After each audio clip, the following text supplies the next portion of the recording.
Good evening, everyone. I am Lisa Morgan, a kindergarten teacher in DeKalb County and GAE president. Welcome to our first Facebook Live of 2021. And with me this evening, we have Sharon Doe. I'm the GAE Vice President, and I'm a physics teacher in Richmond County. And Happy New Year, everybody. Thank you. I'm Joe Fleming. I'm the lobbyist for GAE at the state capitol, and we'll be talking a little bit about the legislative session that begins Monday on this call. So I'm so excited, y'all. That Senate runoff, I am so excited. We finally got the result. Yeah. Yes. I was one of those people sitting there hitting refresh all night long on the Secretary of State's website. But it is exciting that Reverend Raphael Warnock and John Ossoff have both been declared the winners to be our senators from Georgia. And one reason that it is so exciting is because we know they both will be champions and supporters of public education. Um, yeah, one thing I think about, and I've said this over and over and over, Reverend Warnock's story of growing up and attending public schools and being the first in his family to graduate from college, very important. So we are very thrilled.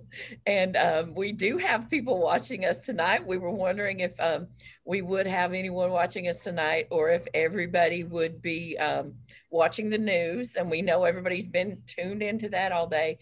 But yeah, we did skip purple and go straight to blue here in Georgia.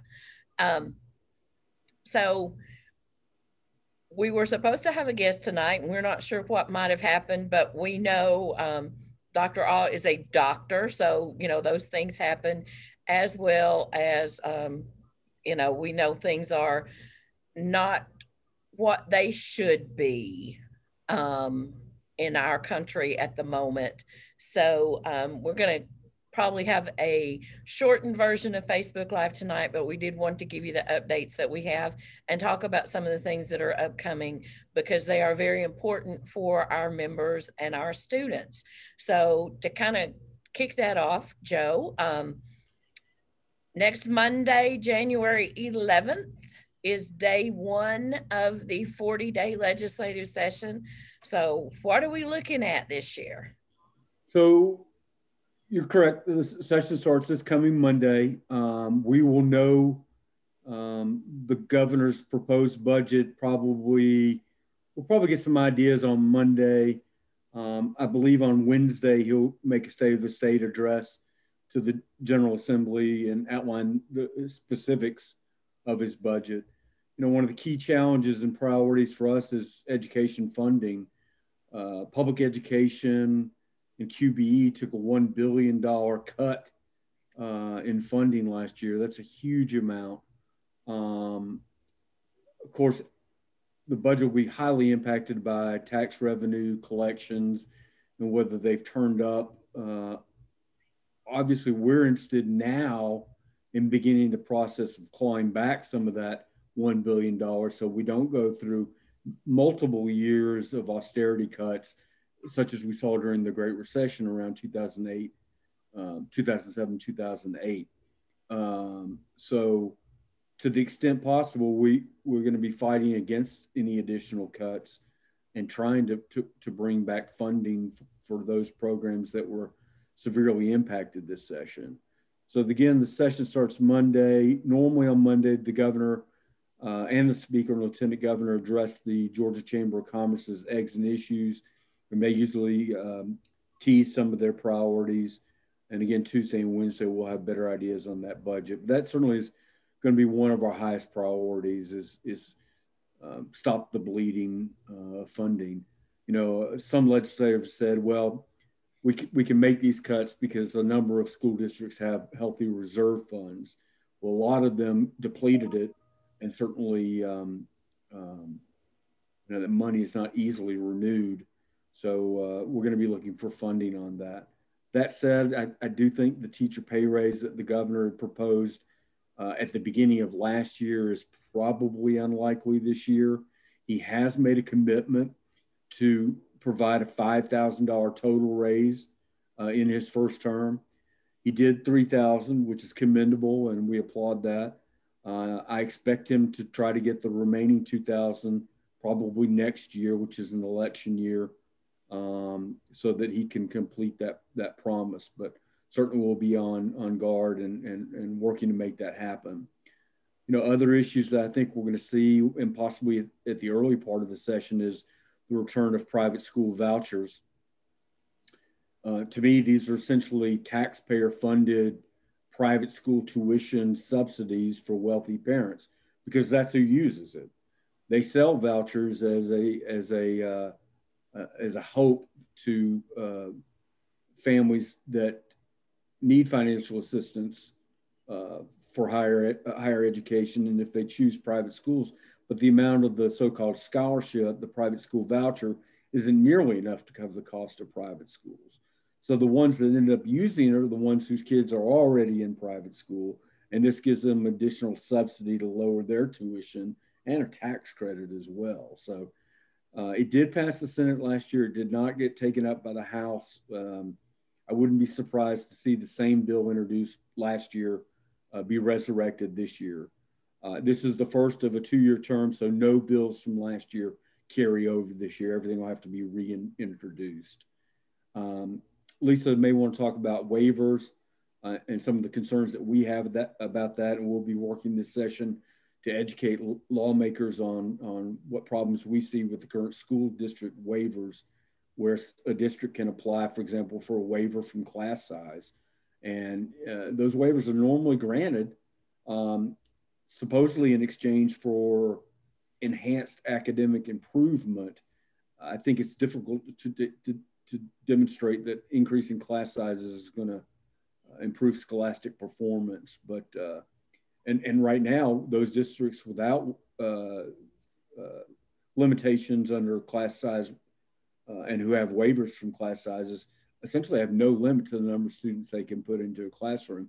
The beginning of the summer, when COVID was first impacting schools, and districts were planning for school systems, a number of districts made public proposals to increase the class sizes as a financial way to contain costs, without taking into the fact that that's probably the least helpful thing you could do in a time of COVID.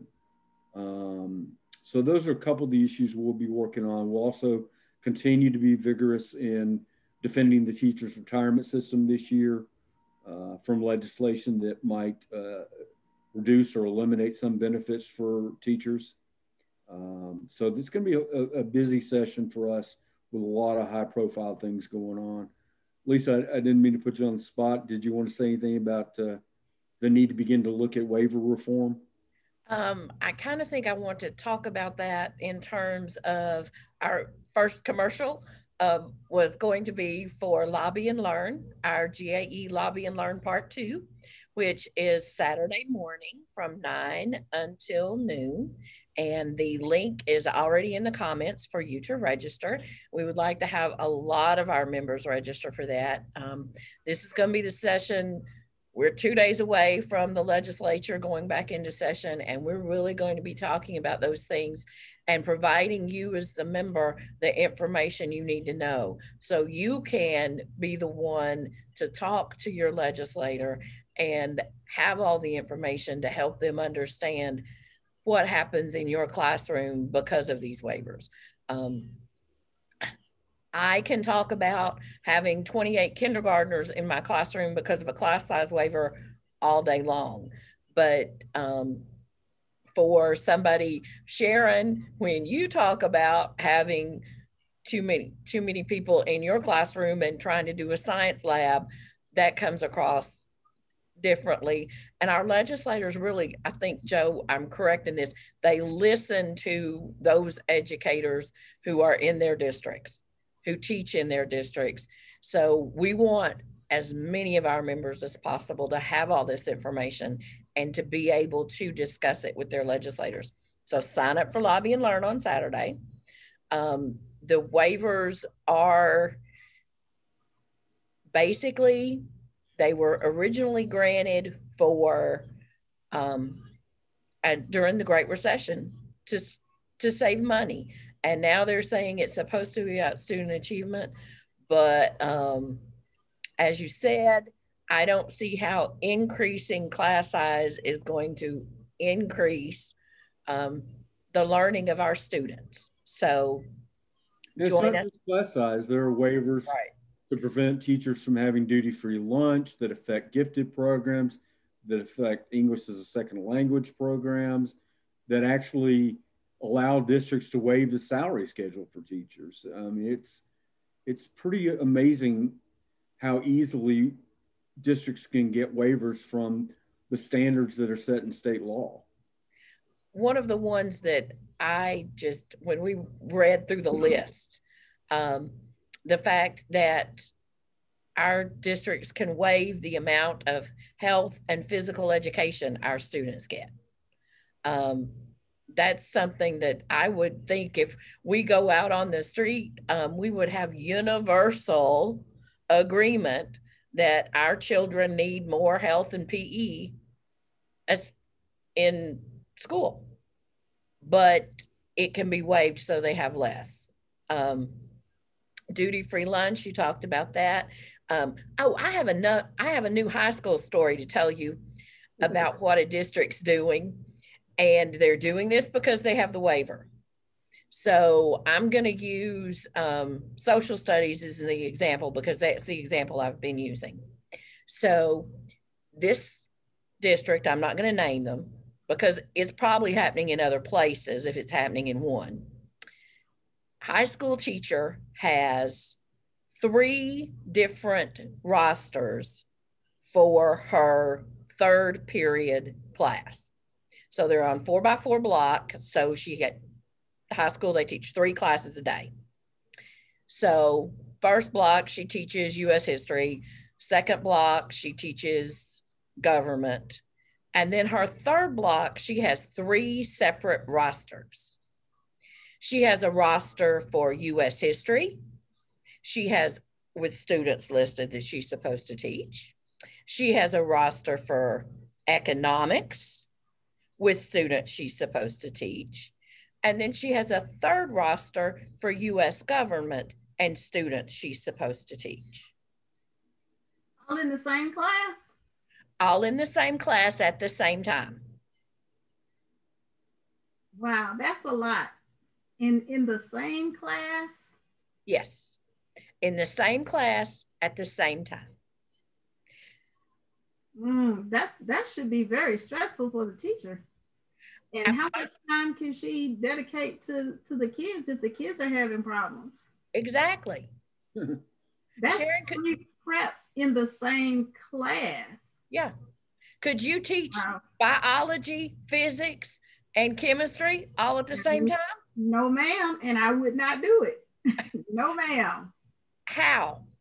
So these waivers allow our districts almost unlimited flexibility to make it work, and make it work becomes to the teacher, make it work in impossible situations. So that's something that we will be looking at going forward, that our legislature is really going to have to take a look at, that these state education law and state board rules, they weren't just put in place because somebody said, oh, I think we need a rule about, maybe that would work. No, I could think they were almost all put in place because they were put in place to ensure there were minimum standards for education in the state of Georgia. And now we're not meeting those. So that's our Lobby and Learn, the first commercial. And y'all, somebody has already signed up to attend with us Saturday because the link's in the comments. So everybody click the link in the comments, and I'll stick it in a post again later this evening. The other thing, we want our members to make your plans now. We will be having GAE Day at the Capitol on February 25th. And Joe and I have been talking about some different ways that's going to happen, because we don't know that we're going to be able to bring our normal several hundred people to the Capitol that day. We all know what's happening with COVID right now. And so we are trying to be creative in how we can make sure we hear from our legislators and hear from policymakers, and that they can hear from you, but in a safe and healthy way for our members. We do not have that registration link just yet. We will have it before next Wednesday, but go ahead and mark it on your calendars. February 25th, GAE Day at the Capitol. It's very important that we make sure the legislators know that we as educators are paying attention to what they're doing. And just to piggyback on that, Lisa, right now, if you're planning to come to the Capitol to attend a hearing or come down there and help us work the ropes and meet legislators, first of all, you're going to have a mask on. All guests and visitors and members are being required to have masks.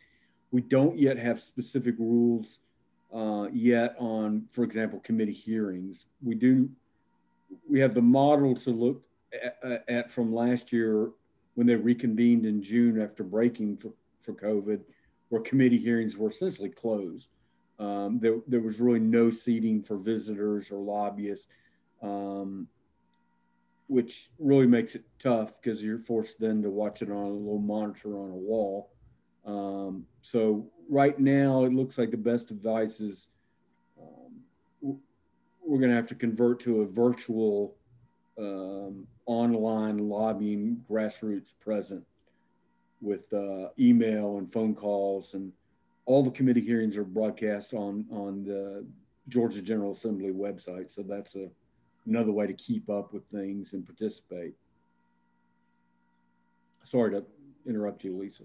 That's okay. I was actually, that was going to be the next question I was asking you. Okay. Was what were the rules going to look like at the Capitol? And will we have, I know in the past, we've been able to go and call legislators out. Will that happen this year? Or are we just going to be hoping we bump into somebody? So if they go with what they went with last year, that was still possible. Okay. Although a number of legislators were cautious about their interaction. And in the case of the beginning in June for the rest of the session, legislators were split up in several places in the Capitol. They weren't all on the floor of the House of Representatives. Some were in some of the larger committee rooms. But that wasn't prohibited. Okay. But it probably wasn't as effective as it would be during a normal session. I also mentioned, while I'm talking about the legislature, next week, in addition to the budget and state of the state and swearing in of new members, we have vacancies in a couple of our most important committees. The chairman of the Senate Retirement Committee retired from the General Assembly. The chairman of the House Retirement Committee was removed from his chairmanship last year. And the chairman of the Senate Education Committee was defeated in the general election. So we're going to have new leadership in some of our most important committees. And that new leadership will give us the opportunity to make some new connections, to introduce them to the issues as we see them, and to include them in the things that we do in the future. Okay, great. And Sharon, our topic we've been talking about every week forever and ever and ever. So how's it going with COVID at your school? What's new? Okay, so here's the latest of the COVID chronicles at my school. So right before Christmas, our school was shut down because of the number of cases. A week and a day before we got out for the Christmas holidays. And today we received a notification that we'll transition to learn from home starting on the 14th. Now, the students were scheduled to come back on the 12th. However, now that is going to be the 11th, the 12th, and the 13th are going to be days where students can return to the building in shifts and pick up their books and their other educational material. And everyone will transition to learn at home, the face-to-face students on the 14th. Nothing changes for our virtual students.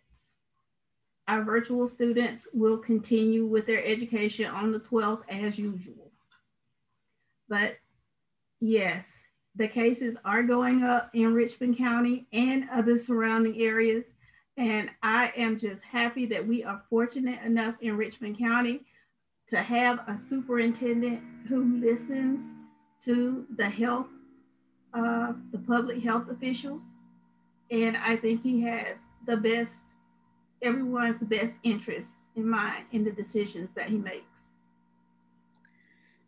So yeah, I think you are lucky. I know we've heard from a lot of members concerned because we have. I'll just go ahead and give us the numbers. Our cases are going up exponentially every day, and so literally at 6:30 when we started, the state updated the website for the number of cases for today. And the number of, I think these numbers are so large that we sometimes don't realize how much it really is. But we've now passed 10,000 deaths in the state of Georgia. And for all ages, we are 603,000. It's 4 below that. So,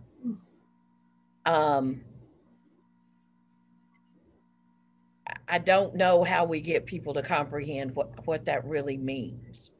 The numbers for children are today, as of today, there are 61,983 cases in children.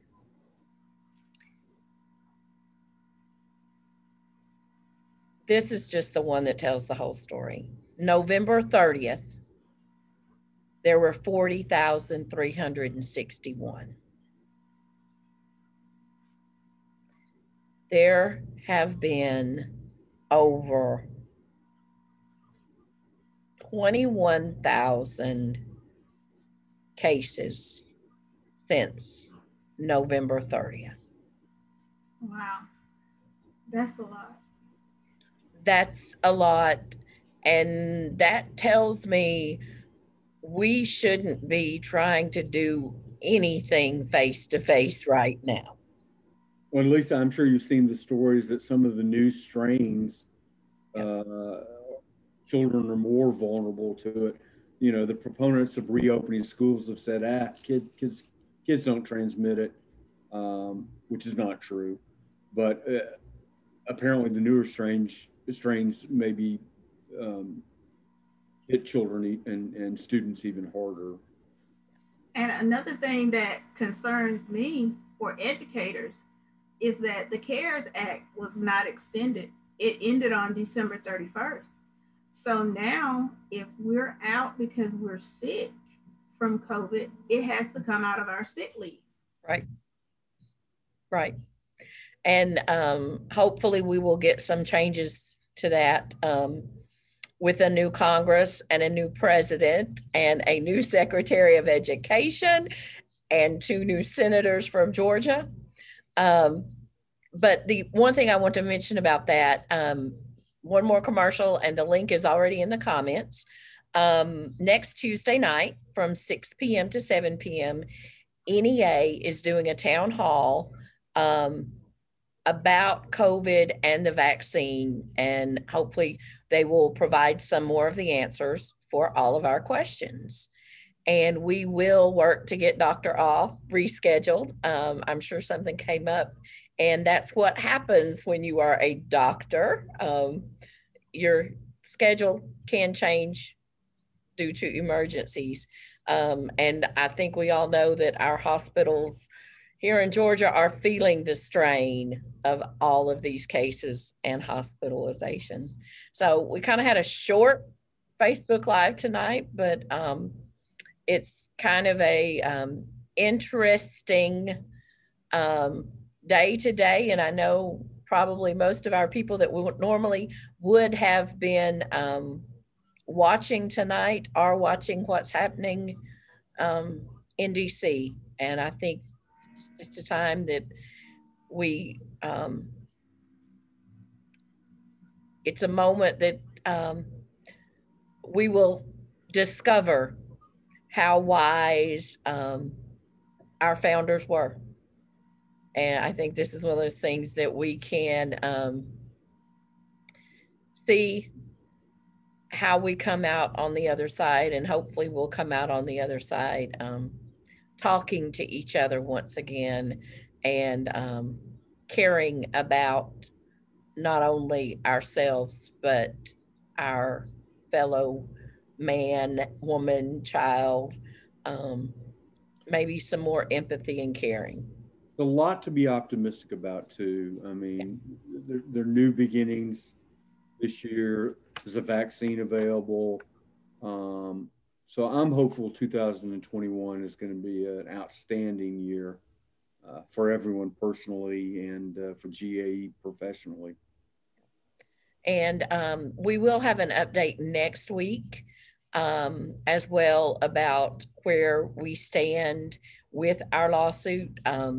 Just want our members to know we are fighting every day to deal with these issues, and contact your UNISERV director and your local president about those specific issues, because they are across the state. They are working on those every day. I see them working on them every day, and I hear them working on them every day because we do care. And I know some of the superintendents have put out some things that maybe haven't seemed like they are caring about our educators, but we do care about each and every one of you. So have a great rest of your first week of January, and we will see you next week at the same time. And hopefully we will see you before then, Saturday morning at 9 a.m. for Lobby and Learn. Have a great evening, everyone. Have a great evening. I know it's red for Ed Wednesdays, but I just had to wear my blue because you're blue. blue. I thought about blue. So I'm happy about that. Okay. I am a big fan of pearls from way back. I just think women look so classy in pearls. And I don't know why this current generation doesn't, that nobody wears pearls anymore, it seems like, but I think they look nice. Thank you. Thank you, Joe.